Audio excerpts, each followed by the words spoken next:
How are you guys doing? Great. All right. Doing good? Great. Nice. Good. Pleasure to meet you. I'm Michael Menino at Home Helper Solutions. I want to introduce a good friend of mine, Jim Adderley. He's a licensed real estate agent in Michigan and one of Wendy Patton's favorite students. He's been a real estate professional, specialist with lease options. If you guys don't know what lease options, you need to talk to this guy. And creative financing. Building an exclusive real estate investment business in rural Michigan, just the outskirts. It's really kind of cool. With multi-million-dollar portfolio in investing and holding for a few short years, part-time. Just like a lot of people here, after the corporate gig, he was in that corporate gig for many, many years. He was actually a magnetic engineer. You guys know what that is? No. I don't either. I had to ask him what it was. He goes, yeah. So I didn't know there was a magnetic engineer. And worked for several large corporations in the area. And in 2006, after 22 years of the corporate grind, which I'm sure a lot of people in here have tried, Jim walked away from it, accepting his call in ministry, serving as full-time pastor and a part-time real estate investor, working 4 to 5 hours a week for a six-figure income. All right, working for God and making money on the side. He's doing a great job of it. Jim's real estate knowledge and experience has helped obtain financial freedom, along with many of his students. And he's a coach. He's coached hundreds of students around the country, which I am one. If you guys seen what we do, we learned a lot of stuff from him. I highly suggest looking at his what is it called? Your lease option package. The lease option package. I got that. My next deal, I did at least 2 lease options. And I think I was getting an unbelievable deal. Just put it that way. Just real unbelievable deal.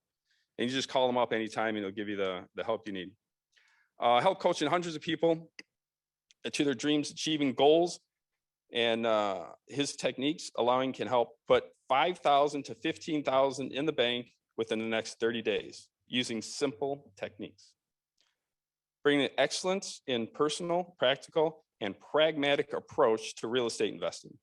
Training today, Jim helps others invest with no money down, using no credit, not your credit, control the real estate massive profits using creative financing. Who doesn't want to use their own money and make money? Yeah, I did that with him. This is a testimony. It's not really anything else. With over 270 transactions, we're nowhere near that. 16 years and over $24 million in deals in rural Michigan. Hard place to make money, where everybody thinks it's hard, not Jim. Jim is one of the country's leading experienced negotiators with sales. If you guys don't listen to him, it's your fault. All right? I'd like to introduce Jim Adderley.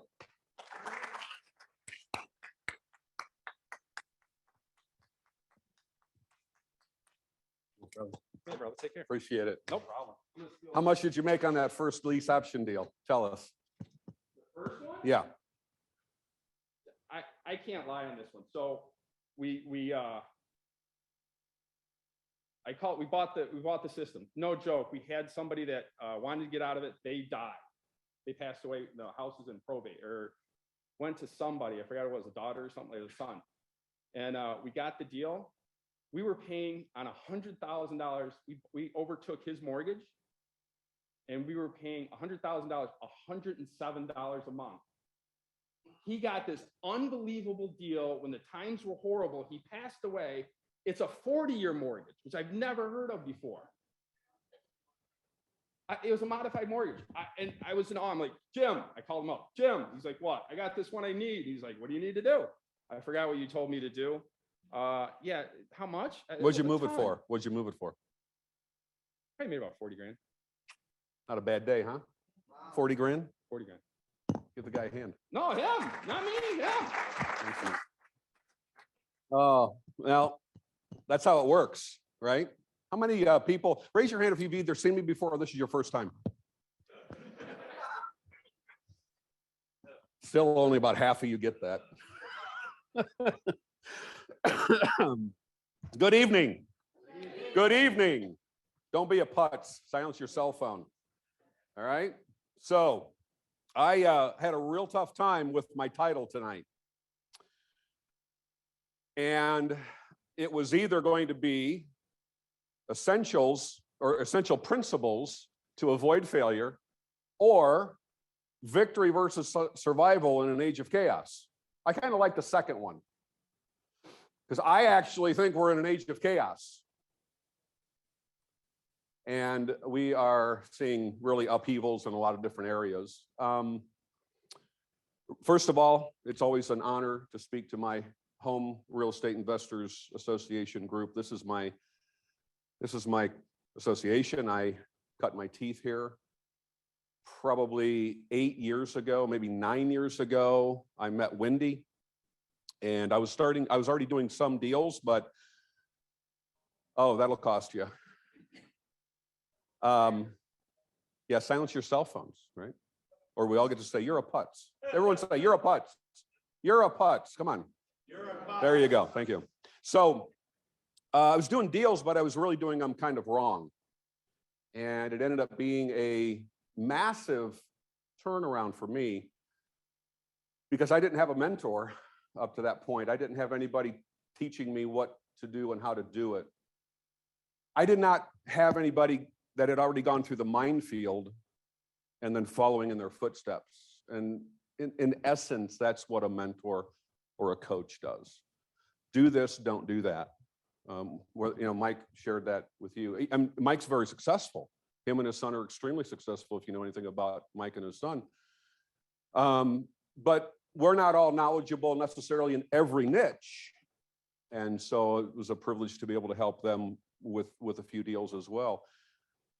I really cut my teeth doing no money down deals and learning to do lease options. And I built a very large portfolio. I went through the 07 to 2012 downturn. That's when I started in 06. So I went through that. And one of the things I kind of struggled with tonight, just to kind of keep it real with you, because I know some of my students are here and they're on my coaching calls, and sometimes they hear a lot of the data. Because I'm an engineer, I'm a recovering engineer. But as a recovering engineer, I still like data because I'm a data guy, right? Right, John? John's a data guy too, because he's an engineer. And so to me, it was what Don was saying up here during the Ask the Experts time. The numbers kind of drive what we do. I want to see the numbers, right? How many are still wanting to do their first deal? Raise your hand one more time for me. Don't be shy. It's okay. I sat where you sat years ago. Everybody did. Everybody. Put your hand up. All right, look.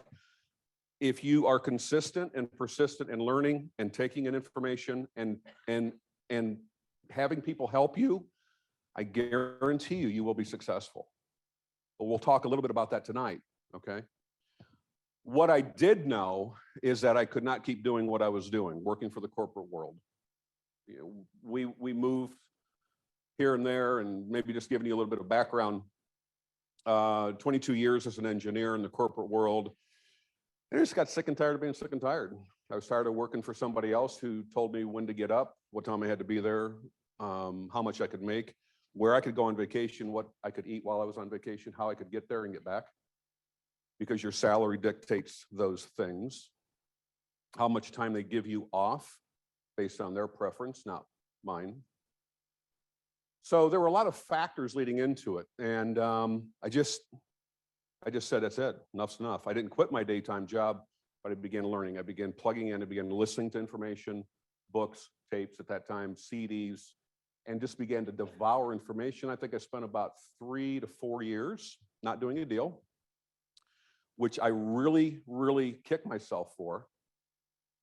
I'm the kind of person that at the time I overanalyzed everything. Any overanalyzers here?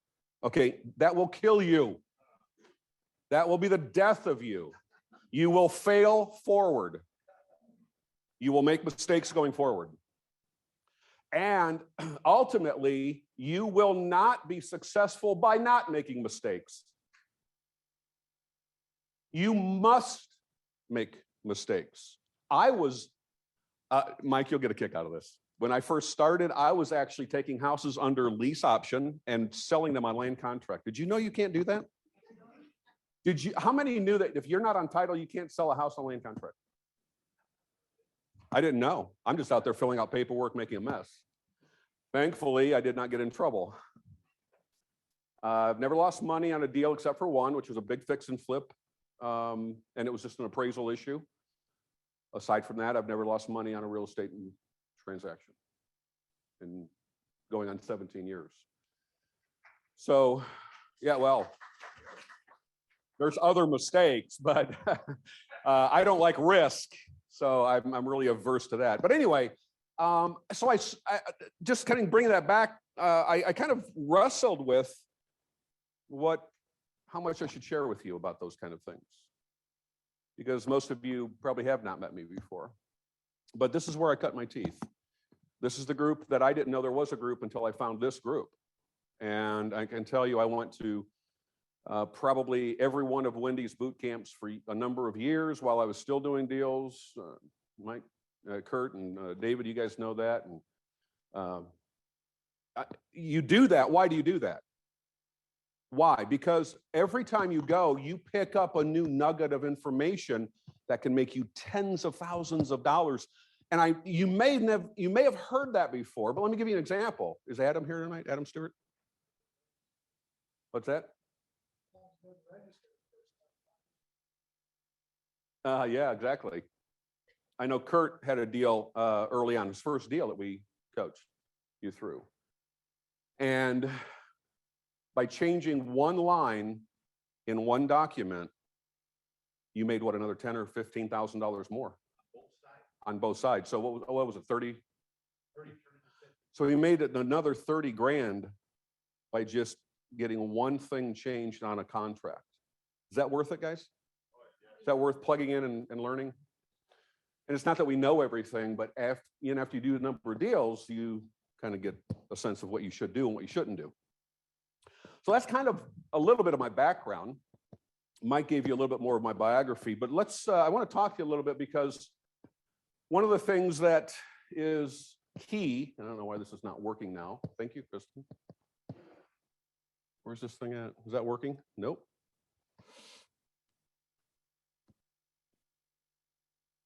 Let me do it manually for now.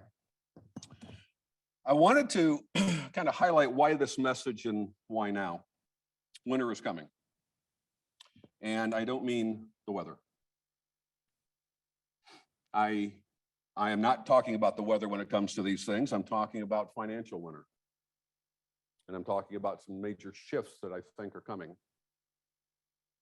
How many students of mine are here? Raise your hands. You look around. And you know from some of the calls, right? And one of the things that I've been telling people, which I want to tell some of that to you tonight because it's really important, it's on my heart, we have to be prepared. We have got to be prepared for what's coming. I think just standing here, looking back 16, 17 years, doing deals, I think what's coming will make 06 to 010 pale in comparison. It's my opinion. I might be wrong. One of the things that's driving the market, see, and as you look at data, one of the things that's driving the market is not just days on the market. Those are important factors, and Don and Dean were excellent in that. But there's additional things too that we need to discern. Days on the market might be fine if you're in a seller's market, but we are not in a buyer's market. We're in a market where we have roughly 5.5 million properties off of inventory on an annualized basis. We have the lowest inventory we've ever had. And so there's reasons for that. It's not because things are being bought quickly. We all set? Stand by. Where do you want me to stand? I'll stand right here. I'll stand by. It's not a factor of homes selling quickly. That's okay if you're going to fix and flip. And it's okay if you can do that in a reasonable time frame. Can I give you one nugget that I think you really need to understand? Please, if you don't hear anything I say tonight, catch this. Do not buy a house and anticipate making money just on appreciation. A lot of people got their rear ends in a bind in 07, 08, 2010, when property values plummeted. I think we're a little ways away from that. But if you have to move that property and have to get out of it and do that quickly, if things change, have another exit strategy. That's all I'm saying. Have a longer term exit strategy. Cash flow that thing for a while, right? You with me? Because with the low inventory, one of the things that's happening as well is we're seeing dramatic increases in rent demand. I've got a couple of duplexes, own them free and clear. It's like having an ATM in the living room, right? They just spit out cash every month. And I've got one that's vacant. Guy had to move due to medical reasons. Just got back to Florida last night. If you notice that glow, it's not from the spotlights, it's from the Florida sun. And I know that the previous duplex that I got back about 5 months ago, I put it on Facebook Marketplace, which is a preferred method of finding renters and tenant buyers and things like that. We had 260, this is rural Michigan. This is Shiawassee County. This is the county next to Flint, where I'm at. We had roughly 216 or 220 inquiries in less than an hour and a half. I had to take the ad down and ended up having the first, I don't think there was like 10 or 12 people that went online and paid and filled out the application. That demand is going to grow. And one of the fallacies is this: millennials are not buying houses right now because millennials don't have cash. And if you're an agent, you know that FHA and VA type financing is not what sellers are looking to utilize to move their properties, right or wrong. In fact, nice houses in nice areas right now, today, William, am I right on that? Yeah, it's an exception. I'm saying by and large. And by and large, sellers would prefer cash in conventional terms, yes or no? That's what I'm saying. I'm not saying millennials are not buying houses, but they're not the bulk where they're at. They're not your first-time homeowners. They're not people who need help with FHA or government-backed financing. So what's happening is that's exploding the rental market all across the country, right? So I was talking, was it Christy that was sitting behind you, William? I was talking with Christy, who I made a comment. I mean, if you had $10,000, what would you do in terms of an investment? What would be the best way to get into real estate investing? And by the way, I don't know how much of this I'll cover because I'm way off my notes now. How long do I have, did you say? 11 o'clock? Stand by. Anyway, I would use that money as a down payment on a creative financing deal, even if it's a land contract for full retail price, get good terms, let's say 5%. Let's say I bought a $150,000 property, pay full retail price for it, put $10,000 down at 5%. How many would do that deal? Yeah, so you see the few hands all day, because I can turn around and sell that house on terms for $175,000 or $180,000. I can get $20,000, $30,000, $40,000 down and get somebody in there and cash flow that at 10%. It's called a wrap. I bought it at 5%, I'm moving it at 10%. I wrap the one note with the other note. I make the difference I'll get my $10,000 back in probably a day.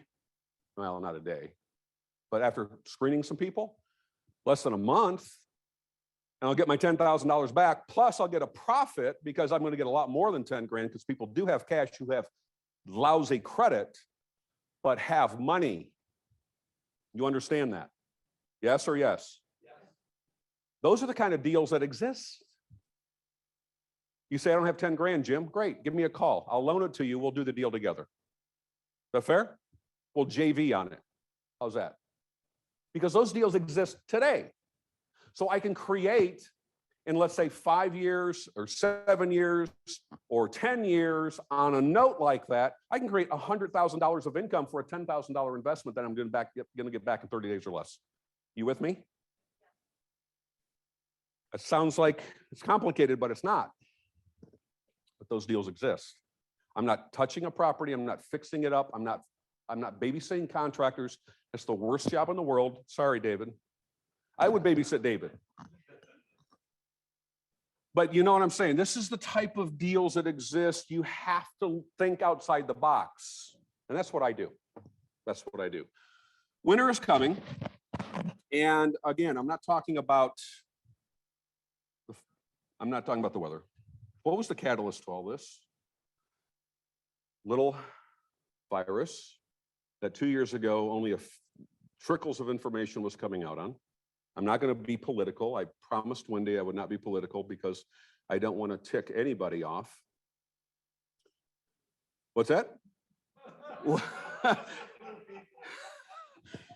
But this was the game changer, right?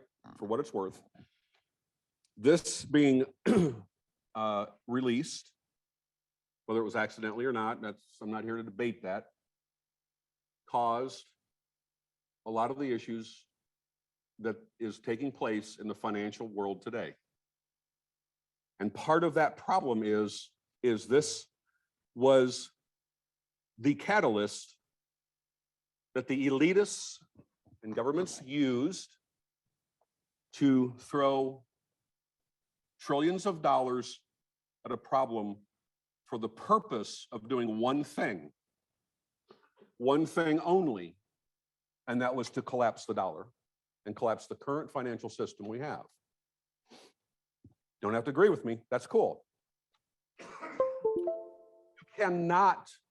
You cannot print, if you can call it printing, the type of dollars that we're printing and not see a negative effect economically.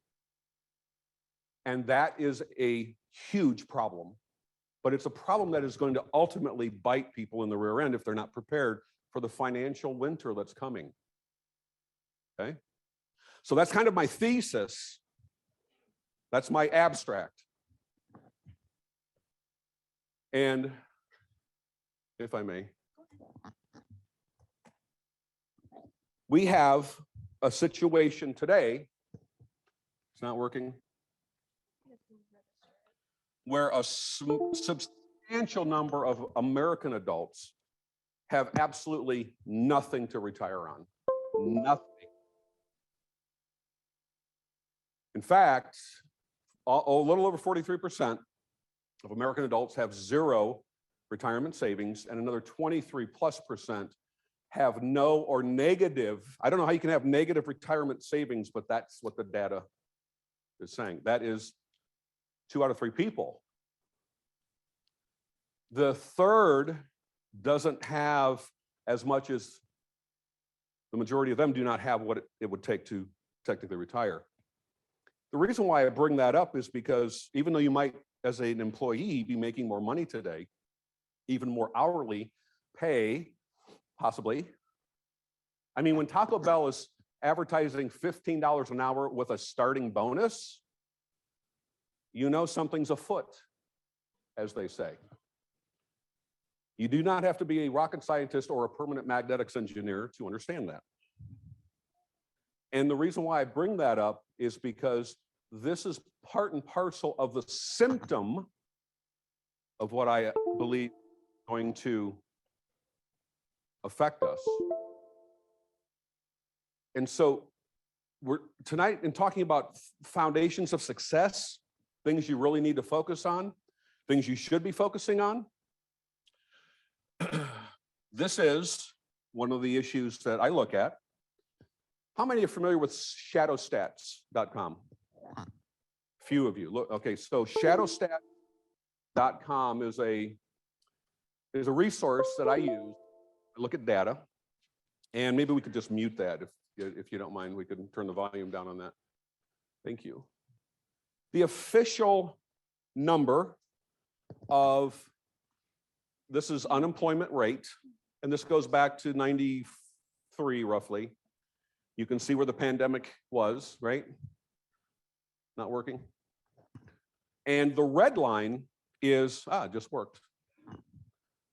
It's working. Should be good. Okay, what happened? What did we do different? I'm not sure. But I love that answer. What'd you do to fix it? I don't know. All I know, it's working. Hey, thank you. Give him a hand, right? Thank you. So I digress, but the red number is the official government number, which if you believe that, you are living in a lie. It's more like probably the blue number. We probably are not counting a lot of people. We're well into the double digits, I would say. That's why there's so many jobs available and not enough people to fill them. But people are dropping out of the workforce to do things creatively. That's part of it too. By the way, is that why you're here? Maybe it is. And that's great because you want to be ready. So I'm going to give you a lot of things, I think 7 pillars that you're going to need to focus on tonight. But this is part of the problem. Now, maybe you say, okay, let's just do a running average. Maybe we're not at, 3.9% was the official number that came out. Maybe we're at 7 or 8%. Maybe we're at 10 or 15. What I do know is that there's a lot more people out of work than what's being reported, right? Is that fair? So maybe you do have an income that was increased. The problem is inflation is eating it away. And inflation happens when there's not enough goods for the money that is being circulated. And what tends to happen at that point is prices go up. Have you noticed prices have gone up a little? yes. Now, the official number is 7%, right? That's the official number right here. But they're not counting fuel. They're not counting housing. They're not counting vehicles. They're not counting. So the Bureau of Labor Statistics, to make it look good and feel good to the peasants, take things out of what they use to come up with a number to make you think everything is honky-dory. And that's what happens. But you're paying twice what you're paying for gasoline because oil is now at an all-time high over the last 3 years. Even before the pandemic hit, you would go buy a bag of chips and there was always more air in it this time than the last time I bought them. Same price, just more air. So things have been going up, but the issue at hand is that this is going to trigger a lot more problems in everyday financial living, the ability to sustain a living. I will tell you this, if you do not have an investment, let me give you a general concept.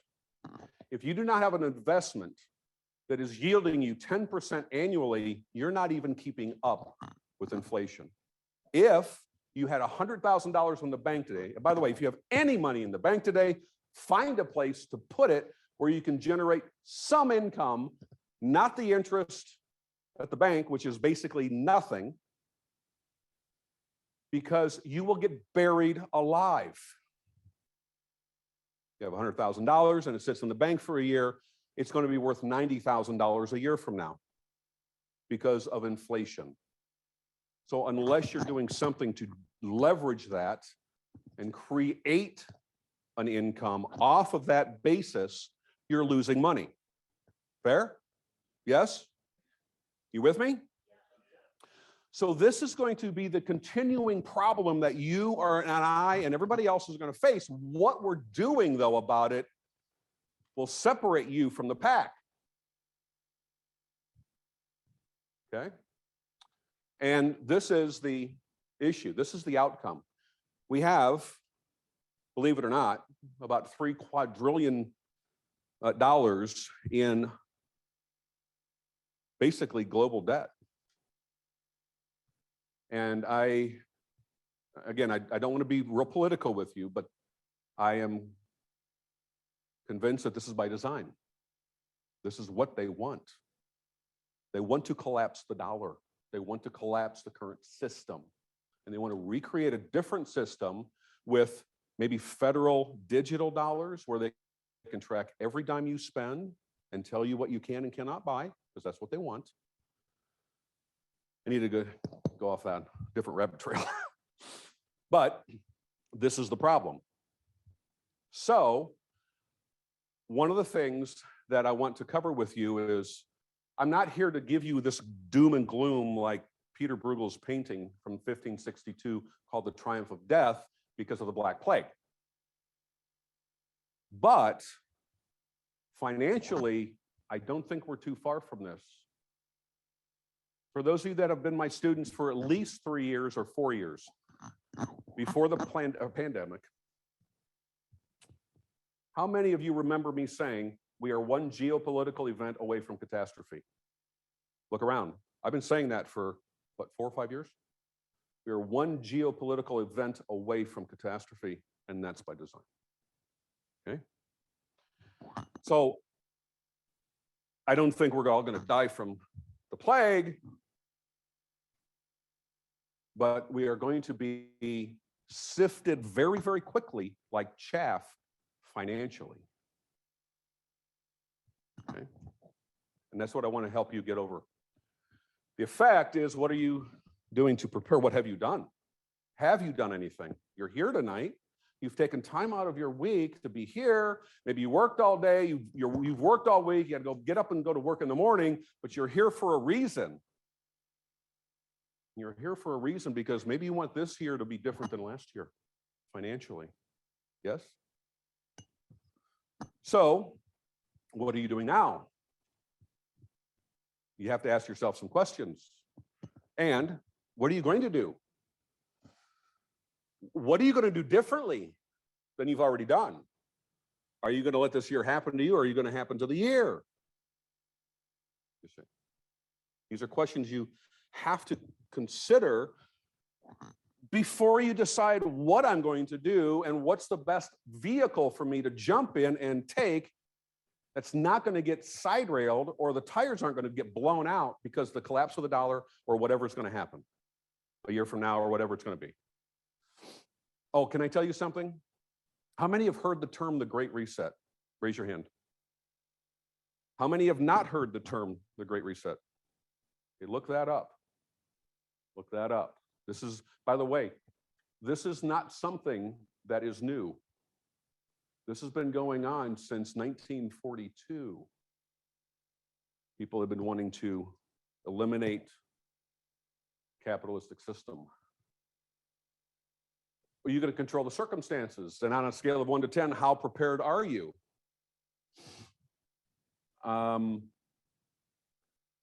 You have to take some personal inventory. That's what typically we do when a new year happens.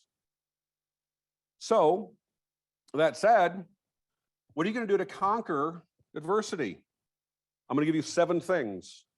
And by the way, I don't want you taking notes. If you want the notes and you want a copy of this, I'll give you my email at the end. I will email you everything. Is that fair?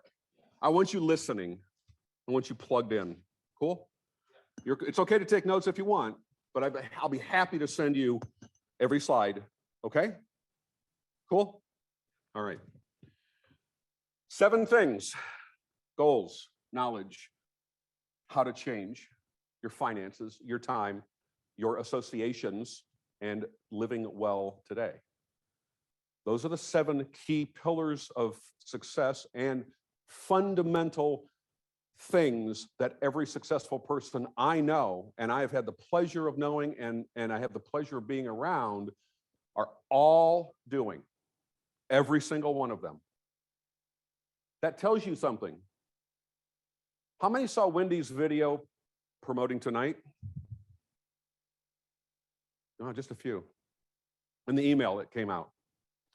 And she made a comment regarding this, and it's really, really good because Princeton did a study that people who actually write out their goals, 97, only less than 5% of the population do that, but the less than 5% that do that are the 97% who are successful in life. So think about that. Let's talk about goals, because we could break it down a little bit. We could say that these are dreams which are a projection of the life we want to lead. So when we allow them to pull us, our dreams unleash a creative drive. And that creative drive gives us the ability to overcome obstacles, and in overcoming obstacles, then the hindrance of us achieving our goals is eliminated, and then we are able to attain the things that we strive for. But you must still strive. If it was easy, everybody would do it. Right? And by and large, I will talk about this a little bit later, but you will not succeed unless you struggle. And you better accept that right now. There will be a fight. It may be an internal struggle and or an external struggle. You may have a spouse, you may have a family member, whatever, saying, nagging you about, you'll never make it. I have two brother-in-laws like that, actually. If you want to borrow them for the weekend, let me know. I will lease them out to you. Oh, I got one in the East Coast and one in India. Well, that only works up in Michigan. Yeah, I got students all over the country. Doesn't work where you live, though. Only works where I live. You will struggle. And some of that will be external. Most of it's right here. Most of it's right here. That's where the struggle is. So let's talk about this. Goals give you resolve. When we talk about resolutions, we are resolved to do something. And resolve basically is, what am I hoping to accomplish? What will I try to accomplish? What am I doing that will be accomplished? And that is the significance, because I can tell you, I know exactly where I was sitting. I know exactly where my vehicle was on the off-ramp coming off of MLK and 96 on the south side of Lansing, getting ready to drive home at 6 o'clock at night when I had the AM radio station on and some guy came on promoting some real estate seminar in the area. And I said, I've got to figure this thing out. It was free. And I went and I bought the materials and I put thousands of dollars on my credit card so I could learn, because I said, if half of what this guy's telling me is true, I have got to figure out this business. And by the way, I knew nothing about real estate, nothing. I could build a house from the ground up, I have, but I knew nothing about real estate. Real estate's a whole different language. Real estate's a whole different deal. There are linchpins in your life that happen because of a passion and a drive in you that only comes because you hope to do something different. And that passion is what drives you to help overcome adversity. And so in overcoming adversity, regardless of whether it's external or internal, you have got to fight through that struggle. That's what makes successful people successful. You're not handed that. Not given to you. Success comes because you fight. There's an old illustration I know my students have heard, but I'll tell it for the sake of everybody. Little boy was following this very, very successful guy around town for weeks. And he knew every Sunday afternoon he would go down to the local reservoir to fish. And as the boy grew older and he had his little paper route and he worked in the grocery store, he said, all I know is I want to know what that guy does. I want to know what the key to success is because I like the car he drives. I like the house he lives in. I like the fact that he goes fishing when he wants to and all these things, right? So he goes down to the bank and the guy's in the water and he's got his hip waders on and he's fishing. And the little boy calls to him. And after a little bit of discussion, the guy says, so what did you want? Why did you call me? He says, I have to ask you. I need to know, as I get older, I need to know the secret of success. And he goes, kid, just leave me alone. No, really. I have got to know. I'm not going to stop bothering you now unless you give me the key, the understanding to success. And he said, do you really want to know? He goes, I would do anything to know. Okay. He walks into the water, gets back up to his hip waders, and he says, follow me. And he said, you wanted to know, right? I said, yes. He said, come in the water with me. And the kid walks into the water. The man turns around and he says, before I give you the secret to success, I need to know that you really want to know. And he said, I really want to know. And the successful guy grabs the young man, shoves him underwater, and the kid is kicking and screaming and wailing and flailing. And right at the last minute, when the bubbles are about to stop, he pulls the kid up, and the kid goes, what's the matter with you? Are you crazy? You almost killed me. And he said, let me ask you a question, young man. How bad did you want that air? How bad did I want it? I needed it. He said, when you want success that bad, you will get it. I have a student who retired in his late 30s who he unplugged it first, he cut the power cord to his TV because he knew it was nothing but a distraction to his success. In 2.5 years, he retired at 38 years old. How bad do you want it? How bad do you need it?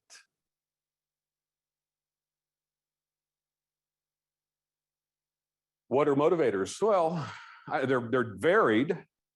Could be recognition. Maybe it's how you feel. Maybe it's some other factor, benevolence. I know when we became debt-free several years ago, one of the things that drove me was I wanted to, we support a missionary in Liberia, Africa, Western Africa.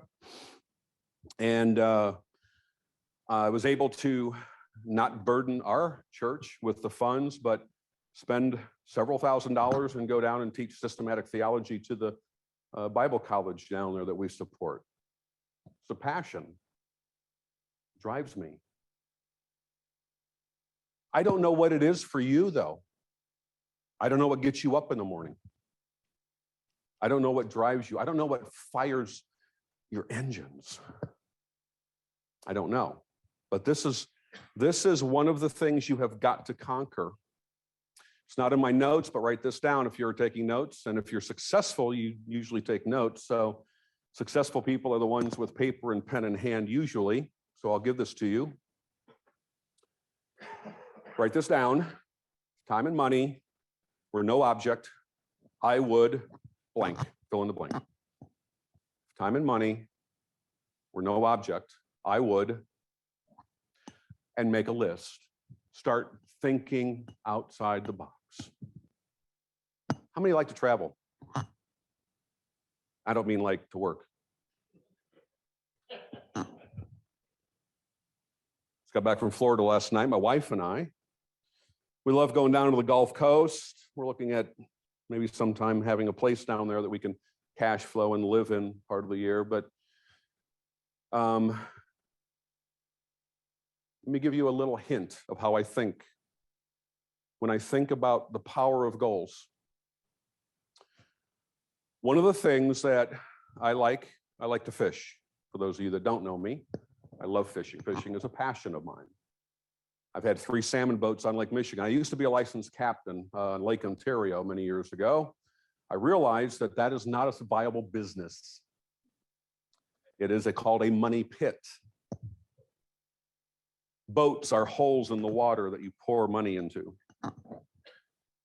So I like to fish for pleasure. I love fishing. I like big water fishing. And when I think about having a place down on the Gulf Coast where I walk out and I can hear the seagulls and I can smell the salt air, and I walk out to the dock on the back of the yard and I have a hot coffee in my hand and I push a couple buttons and the davits drop the boat in the water. We fire up the twin Yamaha 300s and we're going to go 70 miles off the shore and we're going to go grouper fishing for the day. And I can hear everything and smell everything. I can taste the salt in the air. That's the kind of goals that I'm talking about. I'm not talking about I want to make a lot of money. That won't do it. That will not do it. That's not a goal. By the way, if you want the notes and you want me to, I will send you, maybe I guess I can do this. I'll send you my goal setting audios and worksheets for you. Would you like that? Yes? Is that something I'll send that to you for free, okay? So these are the kind of things that drive me. And we have to think about those things in that context, because otherwise it's not a goal, not even a dream. It's just a fanciful idea. And these are the things to goal setting. We have to have the ability to think big, and we have to ask why. This is what I'll send this to you. I think I'm missing a point here, but is it real to you? I mean, in other words, can you actually see yourself accomplishing it? Why do you want to do it? What's the what for? And this is another thing. When I said, if time and money was no option, I would what? Fill in the blank. I would travel. I would do this. I would do that. I would, whatever it is. I would live here. I wouldn't live there. I would, whatever it is, right? And so you've got to be able to do that, because that's going to drive you. That's what's going to get you motivated on a Monday night after you've worked all day and you come home and you're tired and you want to pick up the phone and make some calls to some FSBOs, but you say, I'll do it tomorrow, which the rest of the population will do because their show is coming on. Well, Jeopardy's coming on at 7, and then Wheel of 4. I can't miss Wheel. Got to watch Wheel. And then you see, and and so what happens is that's the thinking. Instead of shutting that one-eyed income reducing monster off in your home and do something different so you can have things that are different than others can't have. And then this is the 7th one. They have to be smart. This will all be given to you. I break all this down in great detail, but I'll email you. But they have to be specific. You've got to be able to measure them. You have to be able to attain them. For example, if I had a dream to be a basketball player, professional basketball player, chances are that's not going to happen. I don't see that being attainable right now. But they have to be realistic, and they have to be time sensitive. When do you look to accomplish these things? So I'll give you all that information. Let's talk about the second pillar, and that's knowledge, because this is one of the fundamental, and I mean absolute bedrock fundamental strategies that you have to have in living the good life, knowing what information I need to have in order to achieve what I want. So what's the capture? So great ideas pass by quickly. They're easily forgotten. So it's critical to learn to capture those, but cling to those things. And I mean, cleave to those things that really, really matter. You have got to cling to that. You have to forget the white noise, all the static, because that's all it is. Static. And there are two ways to learn, either from your own life or the lives of others. And I know that sounds, well, that's not very profound, Jim, but let's think about that for a second. Let's think about that, because some of the mistakes that I made as a real estate investor early on were the best seminars I could have ever attended. You understand that?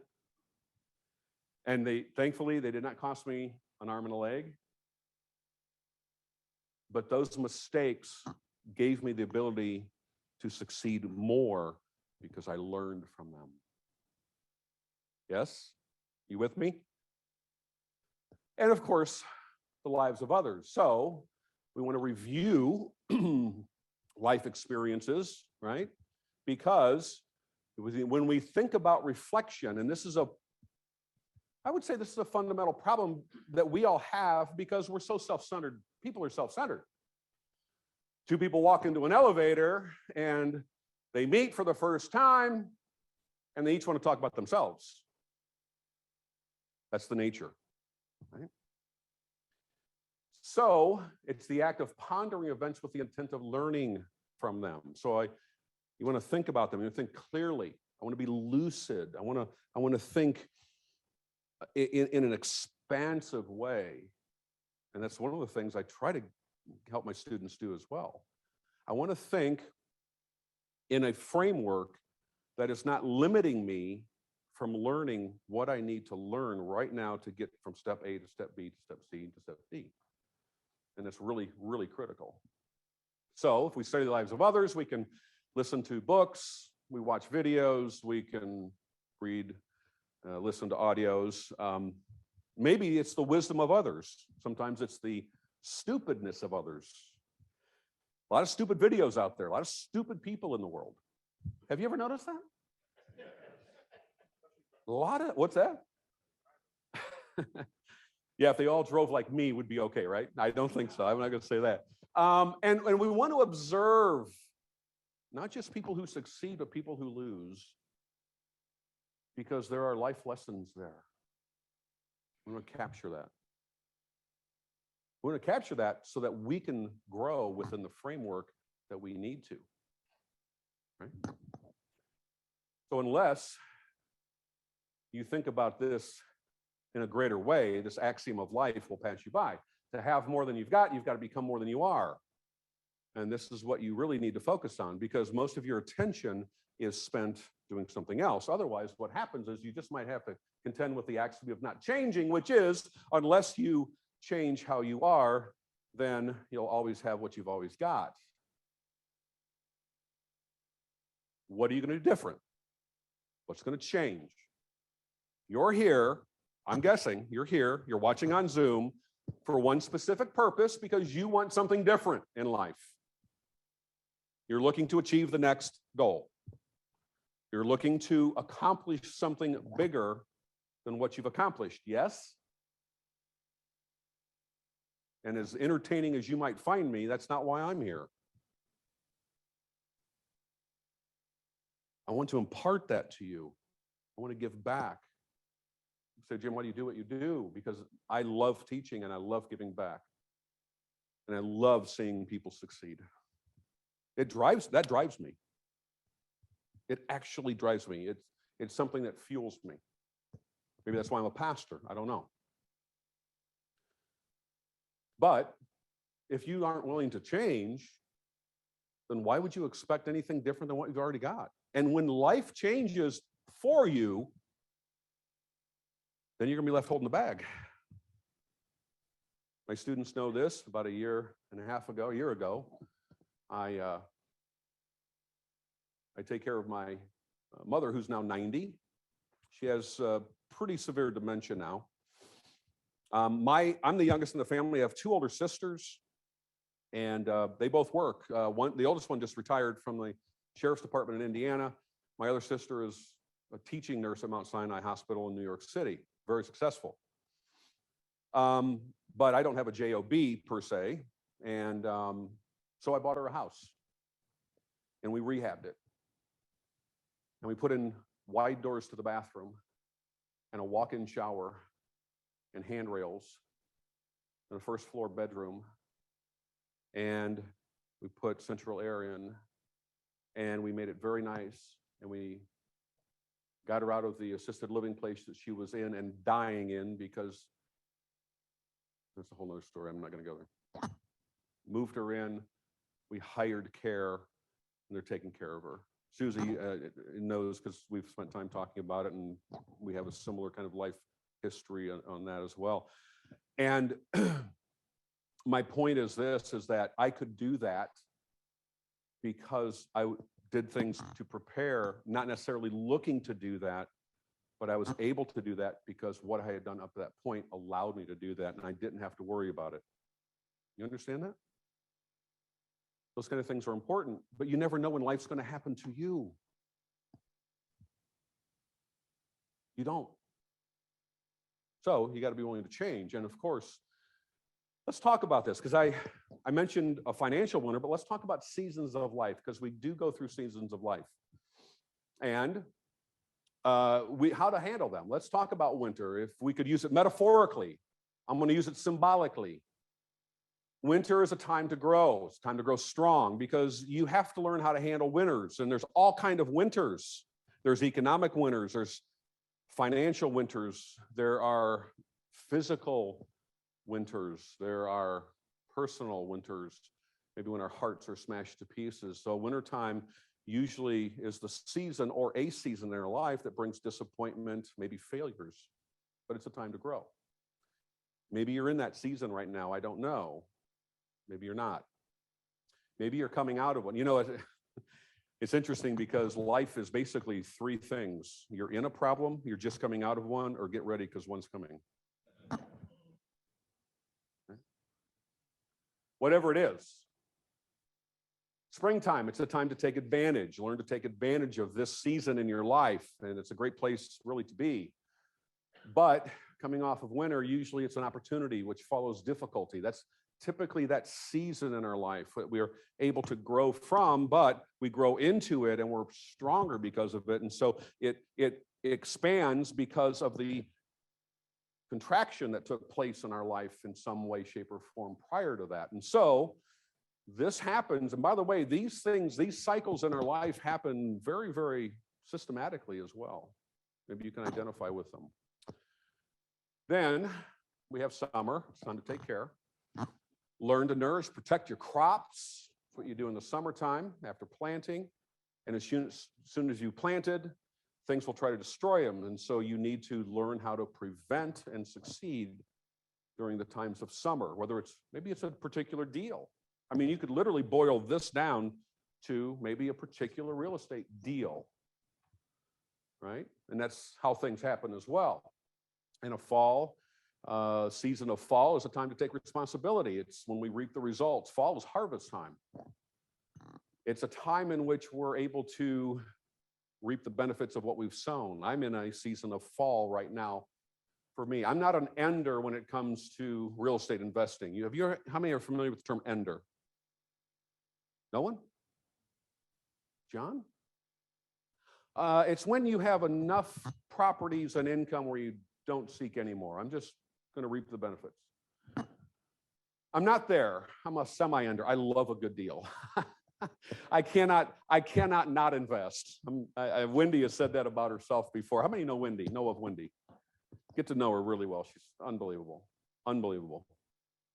She'll be here next month, and she's been one of my mentors for years. But I don't think I'll ever stop because it's part of the journey, and I really love investing. Okay, I love. It doesn't matter what it is, whether it's a creative financing deal, whatever. But understand something. You have to accept full responsibility, and it's one of the highest forms of maturity. It's also one of the hardest.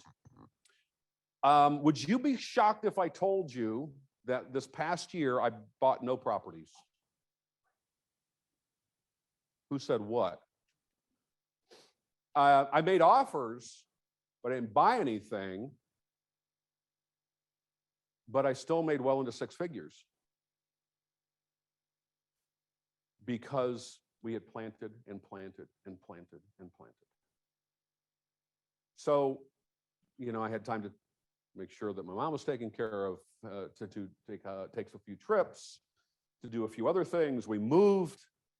We weren't going to move. We bought a house a mile around the corner. We loved it so much, and we sold ours, and we bought that one. And so I was not I did not need to. I'll say it that way. I didn't need another deal. So you could say I'm kind of a semi-ender. You understand that? But I will always, we made 3 offers last week on properties. So it's not like I don't want to do a deal, but I want to do a deal on my terms. In fact, some of my students, you know this, we've changed some of our marketing. I now have a virtual assistant and I'm paying him and he's generating leads for me. And I've got a couple properties that I've got to make deals on this week. And I will tell you that these are the kind of deals where I don't leave my house. And by the way, if you're investing, what was your name, sir? Marty, were you talking about being inspecting a property and so on and so forth? Can I say something that might help you? You should be able to make an evaluation within 15 minutes, not leaving your home, and what the offer should be. Okay? Is that fair? You don't need an inspection. Because when you write the offer, your contingency is pending a visual inspection. Then you don't need to worry about it. Make the offer. Don't leave your house. Don't run around wasting time. Make the offer. You with me? That make sense? That help? I really wanted to say that to you, my friend. I hope that does help. Make the offer. Don't leave your house. Don't do the, no. Make the offer. You know what the numbers need to be. And if the numbers are there, if the math is right, if the visual inspection is cool, we're good to go. If they don't accept the offer, you haven't wasted any time. You haven't put any miles on your vehicle. You haven't set appointments. You haven't taken time out of your busy day. By the way, let me tell you what I want any of my students to do. I want you to getting to the point where you make 1 offer a day, every day. 1 offer. And don't leave your house to do it. Okay? That's fair? Okay. All right. So it's time to take responsibility. By the way, Webster's Dictionary defines comfort as a relief from pain, ease, rest, or moderate pleasure after pain, cold, or distress, or uneasiness of body. You have to get out of your comfort zone. If what I just told you shocks your sensibilities about making 1 offer a day and not leave your house, you will grow into that. You will grow into that. Okay? And I think too many people seek a comfort level where there is no pain or discomfort. Now, none of us like to live in a status of pain or discomfort. But when we're really, I have a student who has been on the verge of getting laid off on and off for the last 4 years. And every time he calls and tells me, I didn't get laid off, I tell him that's too bad. I do. You know why? Because it's the best thing that could happen to him to get him out of his comfort zone. Right? Serious. Think about it. And the reality is when you're able to accomplish in life, it's determined by the number of times you leave your comfort zone and take on a new challenge, even though you know you're going to experience some pain, grief, or even a failure, then you will be successful. This is how you change. This is how you change. If there's anything I could impart to you that is so critical for you, absolutely critical, you have to experience that. Our problem is that our culture is embedded, if not wed to, a proud mediocrity. That's the problem in our culture today. In fact, one of my favorite theologians, anybody ever heard of R.C. Sproul? Okay, just one. R.C. Sproul said this, while there are still hardworking scholastic minds in science and technology and researchers doing hard and tedious labor in the fields, the culture has in general settled for what is quick and cheap: junk music, junk art, and junk thinking. And he went on to say this: our culture is far too easily satisfied and entertained. Excellence, truth, and real beauty are the great triad of virtues that are now replaced by funny, cool, and cute. We get mediocrity because we want it. We actually crave it. How comfortable do you need to be? how uncomfortable you will be if you're going to succeed.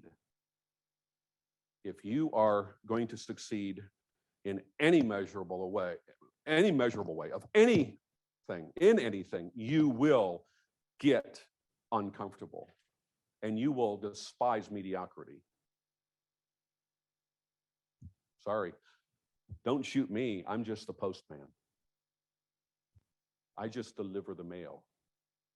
You didn't come here to be sugar-coated, did you?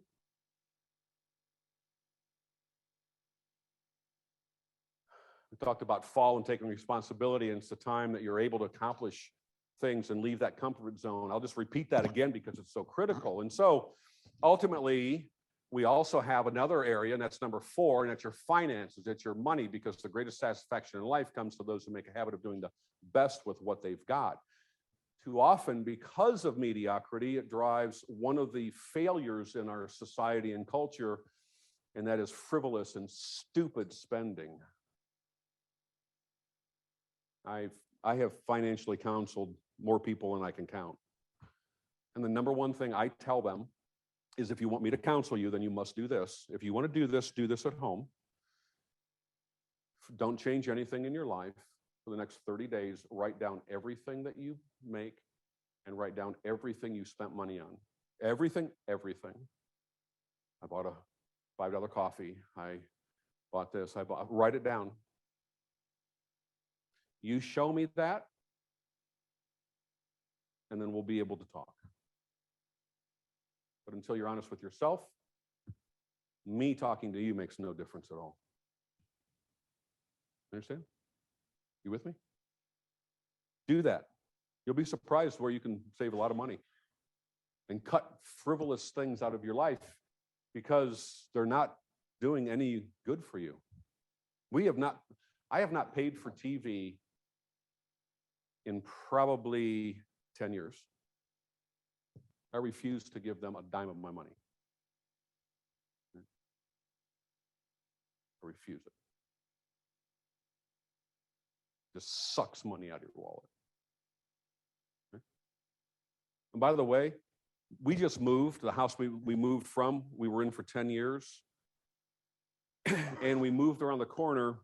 We moved in June. And in 10 years, we were at a house that did not have internet, and I still built my business. I had a phone for Wi-Fi as a hotspot, and I had a tether from my phone I could plug into my laptop, and I could be online, and I didn't pay a dime for internet. Keeping it real with you. And that, by the way, that was not by choice. I was forced to, because there was no internet provider where we lived. There's no cable, no fiber optics. I could have got HughesNet, but that sucks. Anyway, but I digress. Your finances, think about it. The difference is not in how much you make, but how you use what you make. And that choice is yours. Let me say this to you. How many people, raise your hand, don't be bashful. How many people have a job that you go to on a regular basis? Okay, keep your hand up if it's 40 hours plus, 50. Okay, so 40, 50, some 60, maybe more. We'll talk about you're managing your time here in a minute, but you are creating income now to sustain what you have. Hopefully, you're not spending more than what you take in, because the minute you do and your outgo is greater than your inflow, then your downfall will be your upkeep. And that'll always be a problem, especially with the financial winter that's coming. But what you do with what you make, and I guarantee you, when I worked 40, 50 hours a week, I had enough time to focus and build my business so I could be financially free. When I could tell my boss, it's costing me way too much to work here. I can't afford to work here anymore.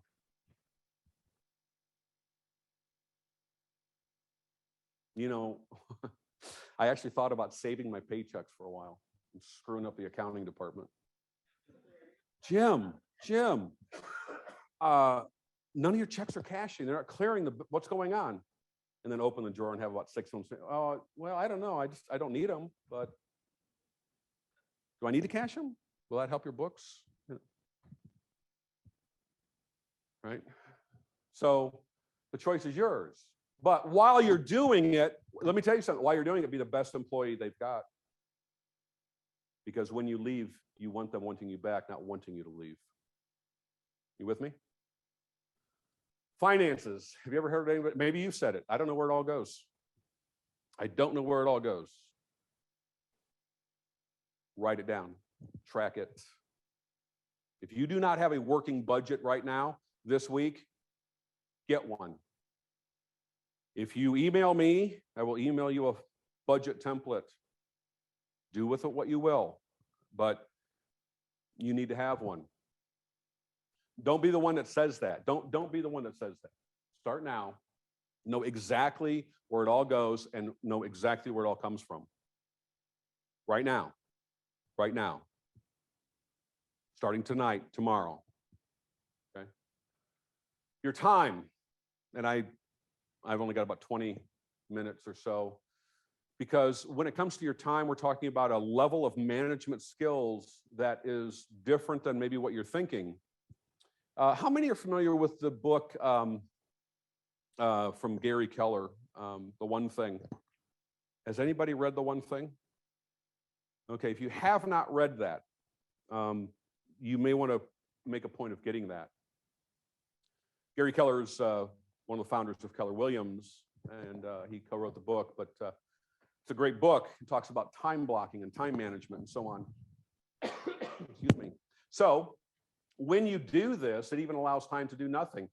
We were sitting at the condo last week, and my wife goes, "There's nothing to do." I said, that's the point. That's the point. What do you want to do today? I almost flipped a watch. There was a Berticelli watch at a really, anyone ever go to St. Armand Circle? I know you have on Lido. Well, right off Lido. Really nice jewelry store on the north side of the circle, on the right side. Huh? Yeah. And they had a Berticelli watch, and it was marked down 75%. It was brand new. And I said, what's with this $10,000 watch? You pick it up for $2,500. But I'm a watch guy. If you know anything about me, I'm not a jewelry guy, but I like watches. And so, well, Berticelli went out of business. So we're liquidating the watch. And I thought, man, I could probably flip this and make $5,000. That's how I think. I was walking down the street in LA one time about 3 years ago by a pawn shop and saw a Gucci pen in the window. They had it marked for $120. I got them down to 85. And I flipped it on eBay for 200. In 5 minutes, it was sold. I thought, oh man, I didn't make the price high enough.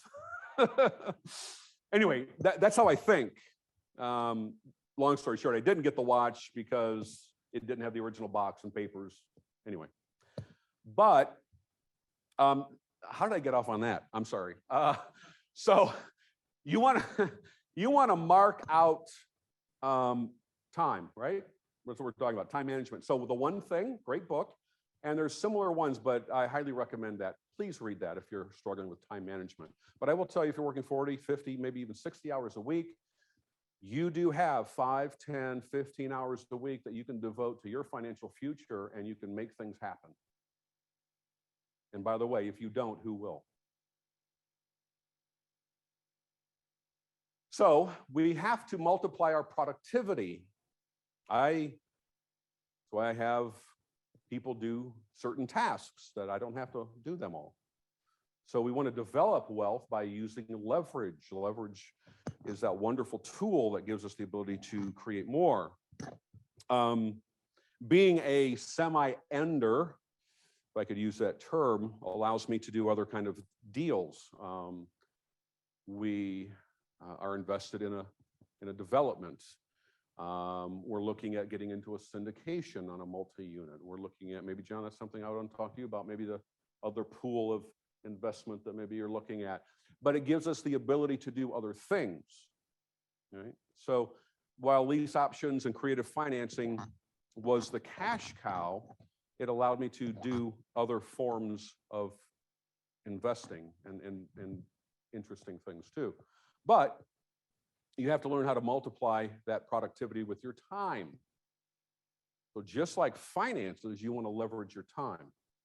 Jim, I'm not good on the phone. Find somebody who is. Jim, I don't have time to talk on the phone. Find somebody who does have time. Pay them. Whether it's a personal assistant or a virtual assistant, it doesn't matter. Jim, I'm afraid to talk to people. Learn. Get over it. Your greatest discomfort is the greatest area where you need to grow. And that's really important, folks. And the sixth pillar where you need to triumph is in your associations, because this is where major influences in your life really shape kind of the direction you're going. Who are you listening to, right? What characteristics in this individual or this group of people is going to give me what I am seeking to have the kind of input in my life that's going to impact me for the better? If you're like a news junkie, man, you'll never get out of the rut. And I'm serious. I was a news junkie. And until you shut that static off and that noise off, you will never get past that level, right? And it's an area of growth for a lot of people, and it's really critical. But it's an association, right? So it's not just who I'm around, but what am I taking in? And it's really important. So it's about your association with others. Who do you allow in your life? And I'm not talking even just interpersonal, but even the stuff you're listening to or watching. You understand that? Dangerous. Could be very deadly, be very costly to you as well. So when it comes to your associations, ask some questions. Remember, I'm going to give you all the notes. You want them. Who do I spend time with? What are they doing to me? Is this okay with me? Is my association with them okay? Where do they have me going? What do they have me thinking? Will this association influence me for better or for worse? Is it okay with me? And until you start filtering things and input and noise through that grid, then you'll never break out. You know what a rut is? Right? You know what a rut is. A rut is a coffin with the ends kicked out. It is, because that's where you're going to be. That's where you'll stay. You won't get out of it. You won't get out of it. Life doesn't change by chance. Doesn't change by chance. Seventh, and I'll try to wrap this up here in just a minute. If you have some questions, maybe I can answer some, but be happy with what you have while you pursue what you want. Be content. Be content. So kind of like your associations, right? Paul tells the church in Corinth not to preach to you, but he says, bad company corrupts good morals. Bad company corrupts good morals. Well, similarly, if you are not content with what you have, what makes you think you're going to be content when you get something different? Are you a happy person? Do people want to be around you? Are you always a downer? I'm not saying that you are, but one of the things that will change your perspective is being happy where you are right now while you achieve bigger things.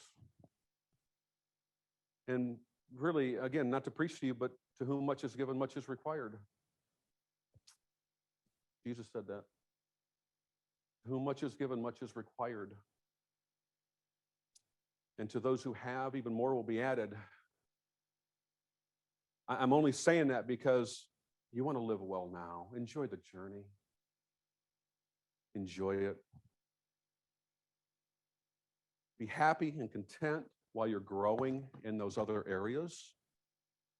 And you're learning in being resolved to accomplish more. It makes it so much more worth it. Really does. It really does.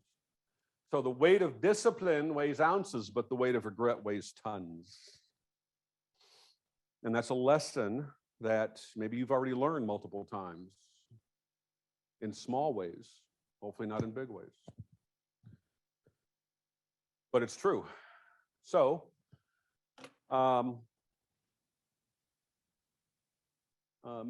got, I don't know, 10 minutes, maybe 5 minutes, 10 minutes, but you can email me, jim@leaseoptioncoach.com. I'll send you a free audio on what your mindset should be to be successful. But you have to put in the subject line mindset, because if I don't know who you are, I will not open your email. And I'm serious. You will not hear from me if I do not know. If you do not put mindset in the subject line, you will not hear from me. I'm very careful about my associations. But I'll get you the notes from tonight, okay? And I'll get you my goal setting audio and the worksheet. Fair? Yes. That good? That help you? So before I answer questions, before any of you leave, first of all, it's always a distinct pleasure to come and speak to you. And I hope to get to know you better and to help you. So thank you. Thank you for giving me your ear tonight. And I hope I challenged you. I really hope I want you to walk out of here different because of what you heard. So thank you.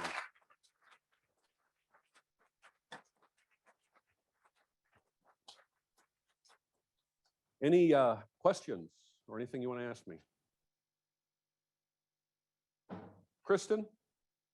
Oh, do they have a bottle of water up here for me? Is this my water?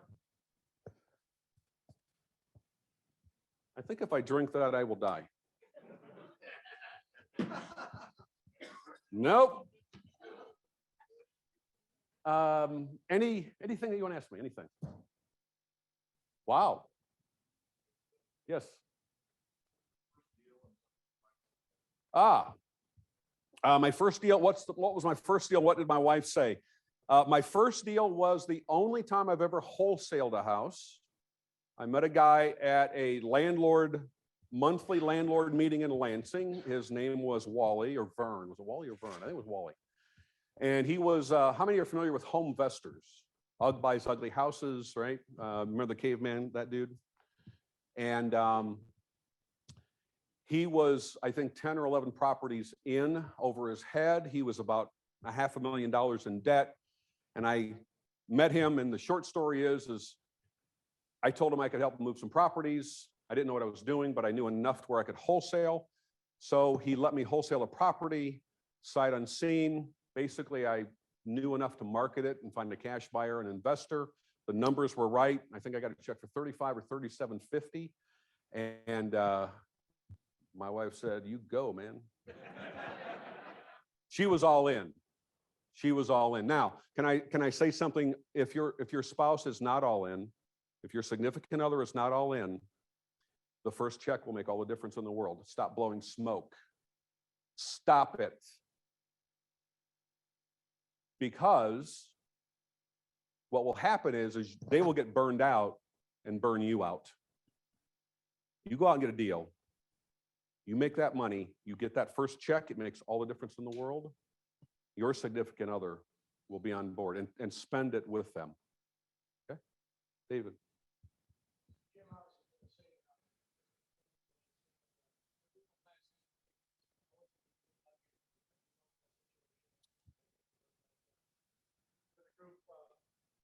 Probably had 150,000.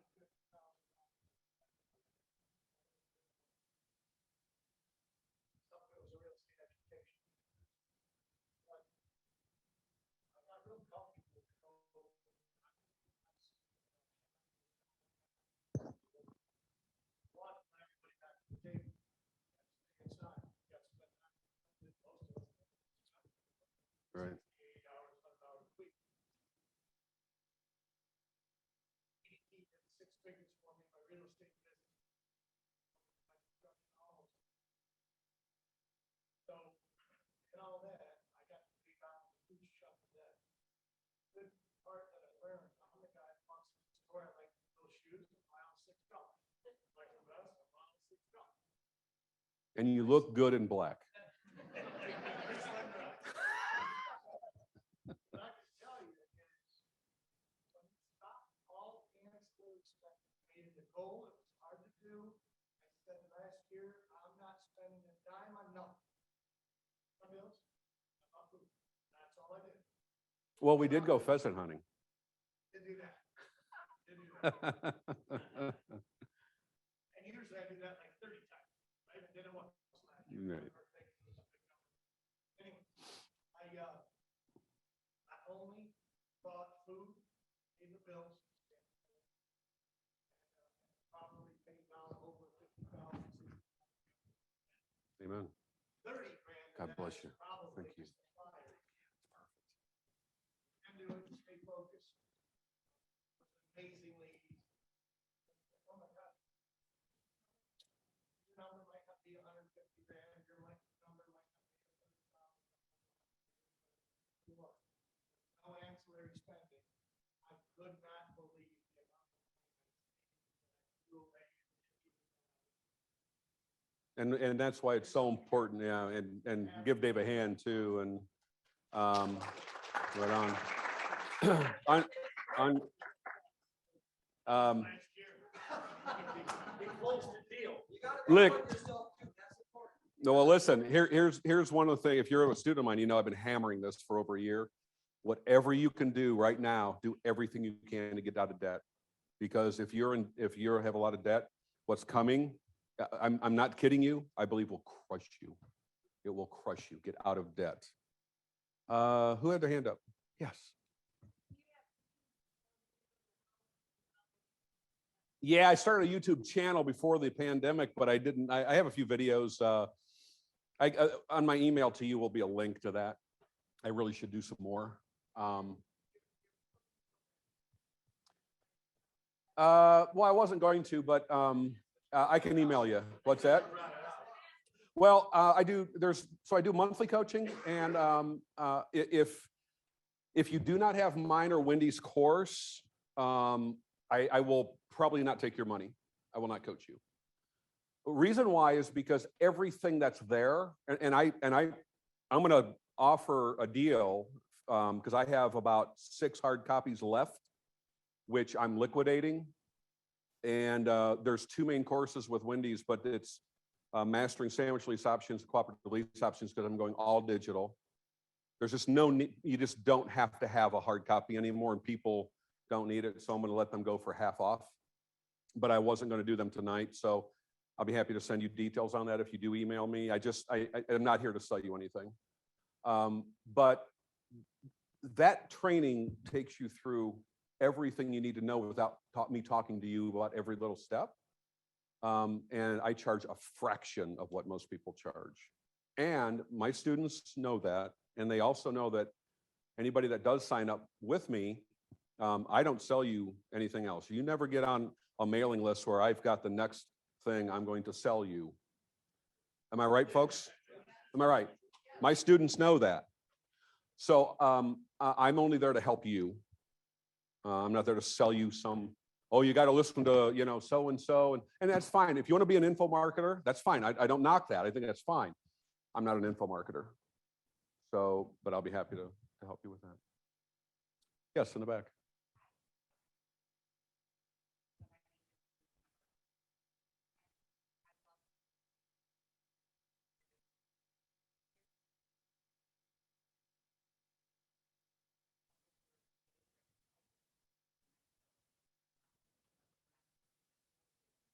It's primarily creative financing, which primarily encompasses lease options, and almost exclusively at that time were what we call sandwich lease options. Are you familiar with that term?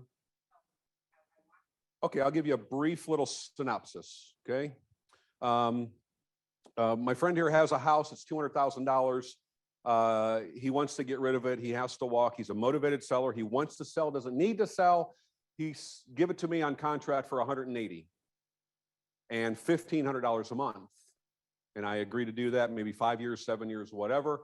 And I have the option to buy, not the obligation, the lease option. I turn around and what's your name, sir? Sorry? It says Dejan, I'm going to sell it to Dejan. He's looking for a house.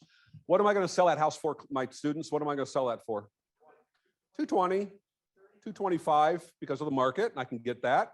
I can also put an acceleration clause in there that if Dejan's not able to get financed in 18 months, he has to pay fair market value or 10% more, whatever it is, but he's going to pay me $1,900 a month. So I'm collecting $1,900 a month. I'm paying how much out a month? My cash flow is $400. I made another maybe $20,000 down.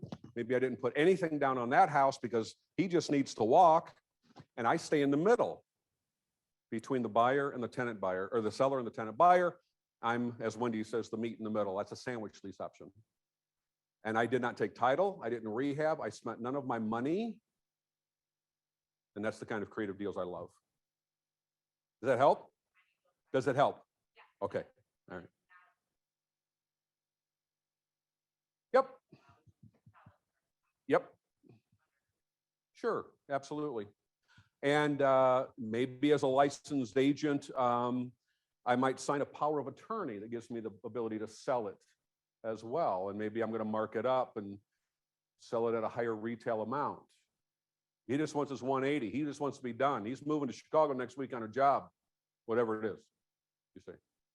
So that would be the kind of creative financing. We have a,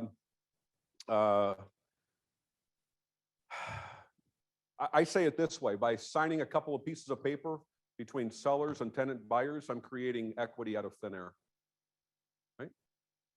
Creating equity. Yes.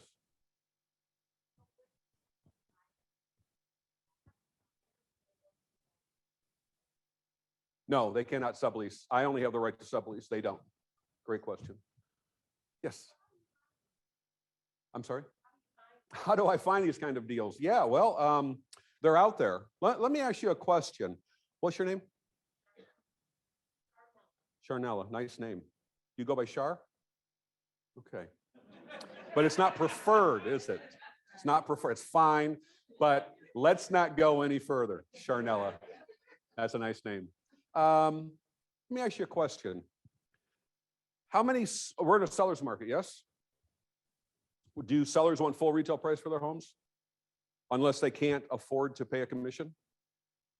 Many FSBOs are in that situation, or landlords get burned out. What if you offered them full retail price for their property? What if I could set up a creative financing deal where that $200,000 property, I don't need to discount. See, I don't beat up sellers with offers and lowball. Charnella, how much you need for your property? Charnella, what if I could show you the next 18 months I can pay you more than 200? Is that something you'd be interested in talking about? That's my elevator speech. Why? Because I'm gonna help her cash flow that either from me or from my pre-qualified tenant buyer who has significant cash to put down, right? And so if I was to put that house under contract, and let's say I had to pay $1,500 a month to you, and maybe I set it up to where I get $750 a month in rent credits. So for every on-time payment, if I exercise my option within, let's say, 5 years, $750 a month. Let's be conservative. $500 a month goes to the principal. $500 a month times 12 months, class, is $6,000 over 5 years. That would be $30,000. Yes. So now at the end of 5 years, what do I owe Charnella? Don't owe her 200. I owe her what? 170. So I've created income that way, equity that way. But I turn around and I sell it to a near qualified tenant buyer who needs a house, who has cash but can't get financed. How many people like that are out there? A lot. And they have significant funds to put down. So I move that house for, let's say, $225, $230. I get 30, 40, sometimes $50,000 down. It does come off the price, but they're going to pay me $2,000 a month, and it's rent only. My tenant buyer gets 0 rent credits for 2 reasons. One, what? Nah, that has nothing to do with it.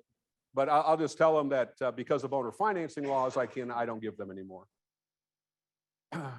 So your best incentive is get as financed as quickly as possible.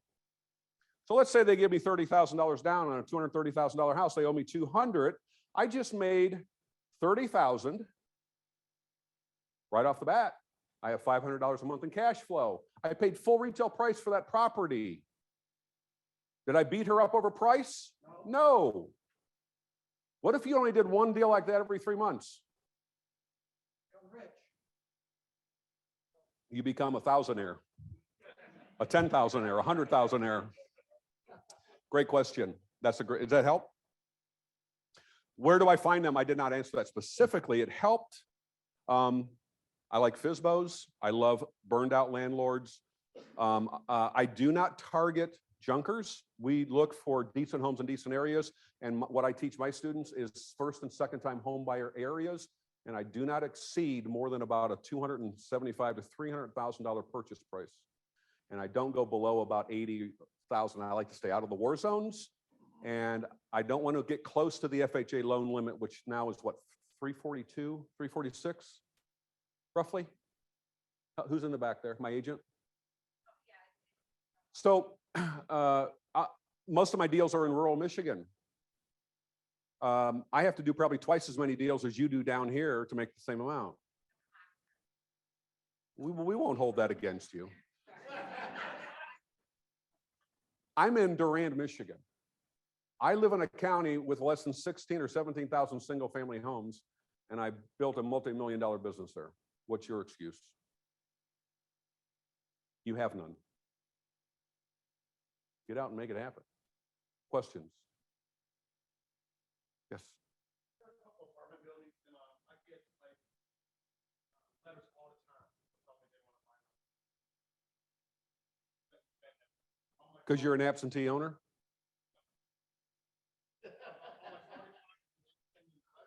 Because you're untitled. You're an absentee owner. That's my point. You don't live there. You own it. They know you don't live there because you're not untitled. That's not your address. I find people like you all the time.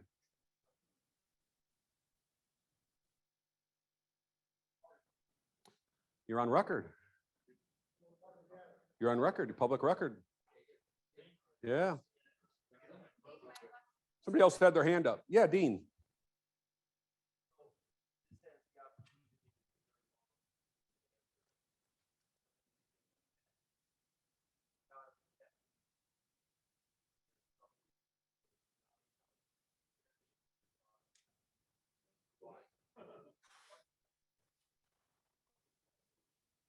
Money is cheap, and I don't have a problem buying things on contract.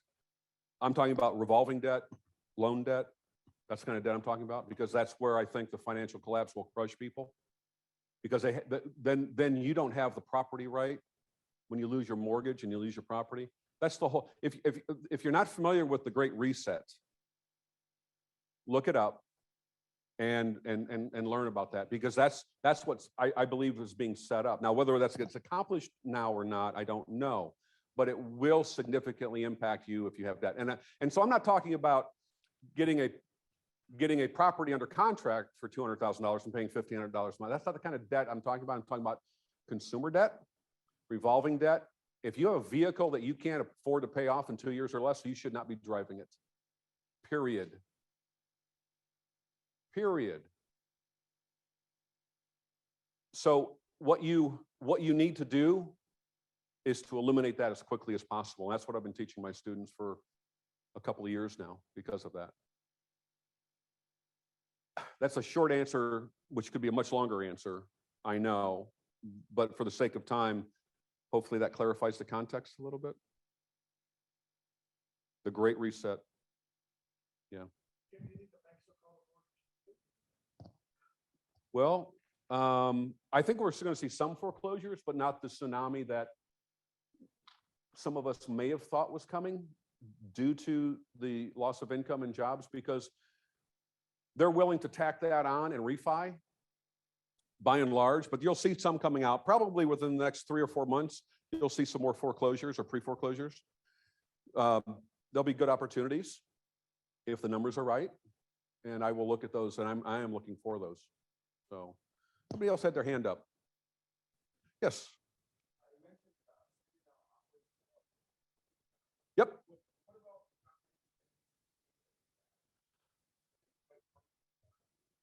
Sure. Well, if I can look at some pictures and I know it needs a roof and it's going to need a kitchen and a bathroom and new flooring and probably some drywall work and maybe a new furnace, I can figure that out pretty quick at home. Again, 15 minutes. Make the offer. It's contingent upon looking at it or an inspection. But don't run around and spend your time trying to look at those properties to make offers. See, that's where some of you are getting cut short. You're being beaten to the table. Make the offer. You know what the numbers have to be to make the offer, yes? So if that's good and you're okay with that, which you should be, if it gets accepted, it's still contingent upon some inspection. Should be. That's your out. Oh, I didn't know the foundation was caving in. Okay. Yeah, Mike. Sorry? Yeah.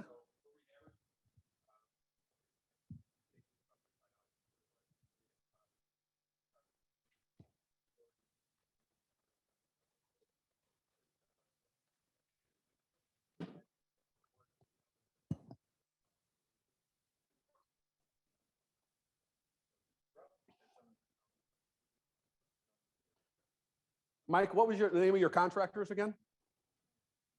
I'm joking. I said that tongue in cheek, my friend.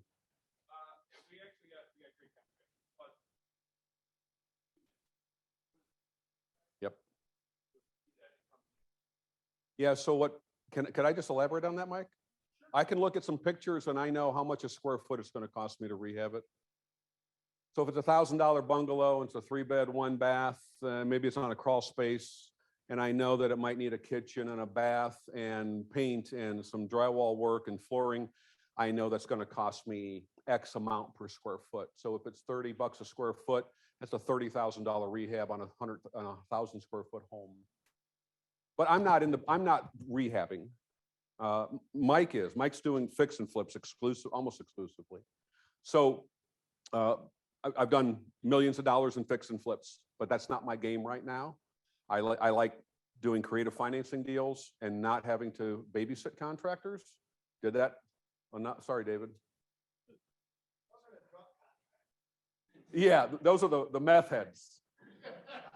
Yeah. Anyway, but I say, and I'm not trying to offend anybody, but if you've never rehabbed a house, you better have a partner who has to help you, because you are getting into things that you may not be able to succeed in. Question here.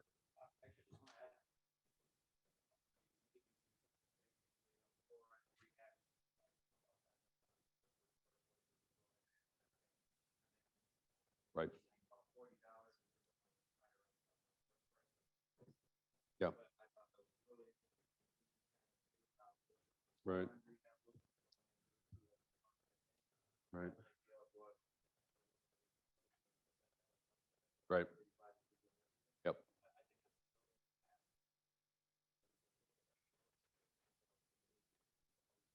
Yep.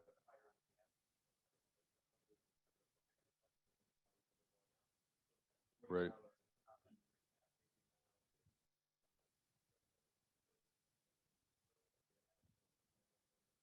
Good. Glad it helped. Yeah. Thank you. Yes. I'm sorry. Oh, you didn't have to raise your hand. You can just go right to them. Any other questions before I close? One more. Yes. Last question. That comes with the territory. You can factor that in, and But again, don't Mike. You're trying to split hairs right now. Have you done a deal yet?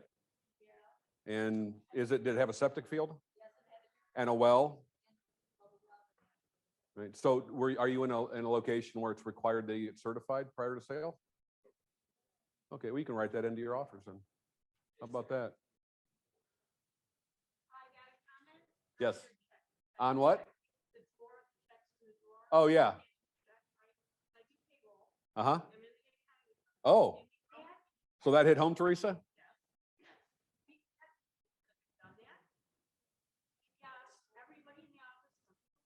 Some people like myself sit back and go, oh, nice, you know, yeah, before you go home, Right, you know, you really need to get 6 checks in your hand, right, you know. But yeah, some people do get right. that you're able. Yeah, absolutely. Well, don't make people angry. Make them sorry you're leaving. Hey, thank you. I know I went a little bit long. Thank you so much. God bless you. I hope they will help you. Be safe going home tonight.